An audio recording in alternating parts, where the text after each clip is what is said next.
ஆர்கேவோட முதற் பார்வையை கேட்கணும். இந்த எபிசோடை எப்படி பார்க்குறீங்க? ஆல் இண்டியா சொத்து காக்கும் முன்னேற்ற கழகம் அப்படின்னு சொல்லி புது ஒரு கட்சி இன்றைக்கி ஆரம்பிக்கப்பட்டிருக்கிறது. வாழ்த்துக்கள், பாராட்டுக்கள். அதில் வந்து நமக்கு தெரியும், சசிகலா வந்து அரெஸ்ட் ஆகி அதில் ஜெயிலில் கடந்து அதன் பிறகு வெளியே வரும்போது ஒரு 24 மணி நேரம் எடுத்தாங்க பெங்களூர்லேருந்து இங்கே வந்து சேர்றதுக்கு. நான் ஆஹா இதுதான் அதிமுக பாருங்கடா இனி அப்படின்னு சொல்லிட்டு நான் பேசினேன். அப்புறம் கடைசியில் அந்த வார்த்தைகளெல்லாம் நானே சாப்பிட வேண்டியதாக போச்சு. அதுக்கப்புறம் அவங்க வந்து வெளியே வரல. என்னன்னா வேற ஒன்றும் இல்லை, சொத்தை காக்கணும், ஜெயில் பயம். எடப்பாடி பழனிசாமிக்கு விடப்பட்ட சவால்லாம் முடிவுக்கு வருது அப்படின்னு பார்த்துக்கிறதா, அல்லது புது பிரச்சனைகளோட தொடக்கம்னு இதை பார்க்குறதா? நிச்சயமாக புது பிரச்சனைகளுடைய தொடக்கம் இருக்கிறது.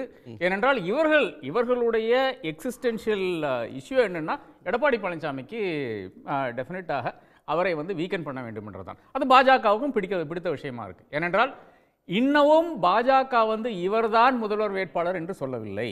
ஒன்று.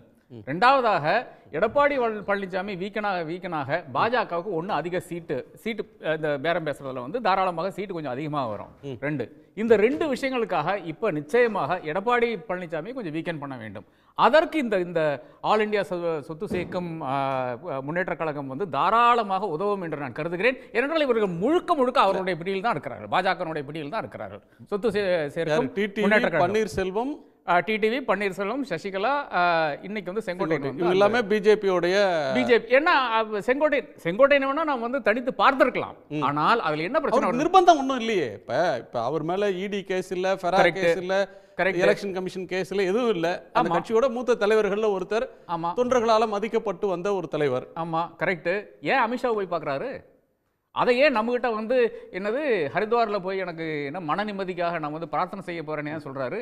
தாராளமாக சொல்லியிருக்கலாம், அமித்ஷாவை பார்க்க போறாங்க, இந்த மாதிரி எங்க கட்சியில் இன்டர்ஃபியர் பண்ணக்கூடாதுன்னு நான் சொல்ல போறேன் அப்படின்னு தாராளமாக சொல்லியிருக்கலாம். அது சொல்லல. என்ன சொன்னாருன்னு பார்த்தீங்கன்னா, அமித்ஷாவை பார்க்க போறேன்னாரு. அப்ப இந்த என்டையர் நான் கும்பல்ல விழிப்பேன். ஸோ ஏடிஎம்கே உடைய விவகாரத்தில் பிஜேபியோட கை இதில் ஓங்குதுன்றீங்க? நிச்சயமாக பிஜேபி தானே இயக்கி கொண்டிருக்கிறது. ரெண்டு ஃபேக்ஷனையும் இப்போ வந்து அவர்களே இயக்கி கொண்டிருக்கிறார்கள். இதில் முக்கியமான பிரச்சனை என்னன்னா, எடப்பாடி அப்பப்போ வந்து கொஞ்சம் அந்த வழி விட்டு போயிடுவார். 2021 வந்து அப்படியே கோழி அமைக்கிற மாதிரி அமைக்கி வச்சு ஒரு அலையன்ஸ் ஃபார்ம் பண்ணி தேர்தல் சந்தித்தாங்க. ஆனால் 2024 ஓடி போயிட்டார். ஓடி போய் அண்ணாமலையை காரணம் காமிச்சு அவர் தனியாக போய் நிற்கிறாரு. அந்த ஒரு வாய்ப்பு இந்த முறை நடக்கக்கூடாது என்பதுக்கு ரொம்ப தெளிவாக இருக்கிறார்கள். அதுக்கு தான் இந்த என்டையர் டிராமா. இவர்களுக்கு சொத்து அப்படியே வந்து காப்பாற்றிக்கலாம். சரிங்க, இப்போ அவரை வந்து தங்கள் பிடியில் வச்சுக்கிறதுக்காக பிஜேபி இந்த ரெண்டு தரப்பையும் மோத விட்டு பார்க்குறாங்க அப்படின்னு சொல்கிறீங்க. இதில் வந்து ஏடிஎம்கே லீடர்ஷிப் வந்து திரு எடப்பாடி பழனிசாமி அவரோட லீடர்ஷிப் வந்து கெயின் ஆகிருக்கா, ஸ்ட்ராங் ஆகிருக்கு? இப்போ இருக்கக்கூடிய எல்லா பிரச்சனையும் அவர் வந்து அதிரடி நடவடிக்கை எடுத்து ஒரு முடிவு கொண்டு வந்துட்டாரு, கட்சி அவர் பின்னாடி நிக்குது அப்படின்ற விஷயத்தை எப்படி புரிஞ்சுப்பீங்க? ராணுவ கட்டுப்பாடு வந்துருச்சு இல்லையா? யாராச்சும் ஒருத்தர் பேசியிருக்காங்களா? அதாவது எப்போ செங்கோட்டையனை வந்து அந்த பதவியிலிருந்து நீக்கினாங்களோ அன்னைக்கே நான் எதிர்பார்த்தேன். அதாவது எல்லாருமே வந்து ஃபர்ஸ்ட் அமங் ஈக்குவல்ஸ் மாதிரி தான் எடப்பாடி உட்கார்ந்துட்டு இருந்தாரு. ஏனென்றால் அவருக்கு வந்து கட்சி கொடுக்கும் போது 37 எம்எல்ஏஸ் இருந்தாங்க. கட்சி கொடுக்கும் போது வந்து ஆட்சி கையில் இருந்தது. இப்போ ஒண்ணுமே கிடையாது, ஆட்சியும் கிடையாது, முழுக்க எம்பிஸும் ஒன்றும் கிடையாது. அந்த ஒரு சிச்சுவேஷன்ல கூட யாரும் ஒரு தங்கமணியோ வேலுமணியோ பாக்கி இருக்கின்ற ஒரு நபர் கூட அவர்களை கடந்து இருக்கின்ற எவ்வளவு நபர்கள் இருக்கார்களே அவர்கள் கூட பேச மாட்டேங்கிறாங்க என்று நாம் மிக தெளிவாக பார்த்து கொண்டிருக்கிறோம். அப்போ கட்சியினுடைய ராணுவ கட்டுப்பாடு இப்போ வந்திருக்கிறது. அது எந்த அளவுக்கு இருக்கும் என்று பார்த்தீங்கன்னா, இன்னைக்கு கூட இந்த ஒரு தருணம் வரை யாரும் பேசலன்னு பார்க்கும்போது மைக்க போடுறது கூட நம்மளால முடிய மாட்டேங்குது. அவர்கள் எல்லாம் ஓடி போறாங்க. இன்னைக்கு இருக்கின்ற அந்த செகண்ட் லைன் அப்படியே வந்து எங்க இருக்காங்க, காணவே இல்லை இல்லையா?